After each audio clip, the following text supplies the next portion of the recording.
বলেছেন বিসমিল্লাহির রহমানির রহিম, ইয়া আইয়ুহাল্লাযীনা আমানু কুতিবা আলাইকুমুস সিয়ামু কামা কুতিবা আলাল্লাযীনা মিন ক্বাবলিকুম লাআল্লাকুম তাত্তাকুন।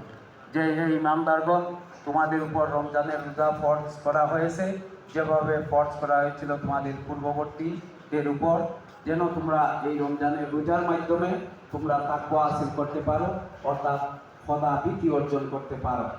সম্মানিত উপস্থিতি, এই খোদা-ভীতির যে গুণ, এই গুণকে আমরা দুই স্তরেই আমরা কাজে লাগাবো। একটা হচ্ছে যে আল্লাহর আদেশ মানার ব্যাপারে, আর একটা হচ্ছে যে আল্লাহর নিষেধ মানার ব্যাপারে। আমাদের মধ্যে যদি খোদা-ভীতি থাকে তাহলে ইনশাআল্লাহ আমরা প্রত্যেকটা কাজ করার ব্যাপারে আমাদেরকে চিন্তা করতে হবে যে আমি যে কাজটা করতে যাচ্ছি সেই কাজের ব্যাপারে আল্লাহর আদেশ আছে না নিষেধ আছে। যদি আমরা এটা চিন্তা করি তাহলে এই কাজ যেটা আমি করতে যাচ্ছি সেটার ব্যাপারে যদি আল্লাহর নিষেধ থাকে, তাহলে এই খোদাভীতিকে কাজে লাগিয়ে আমি নিষিদ্ধ কাজ থেকে নিজেকে বিরত রাখবো। আর যদি এই কাজের ব্যাপারে আল্লাহর আদেশ থাকে তাহলে আমি আরো উৎসাহ উদ্দীপনা অত্যন্ত মনোযোগ সহকারে একাগ্রতার সাথে এই কাজটা আমি আন্তরিকতার সাথে করব।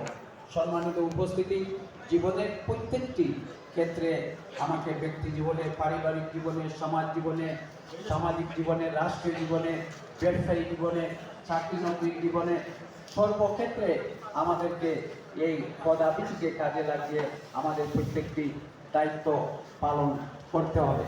আমরা এটা হচ্ছে প্রশিক্ষণ।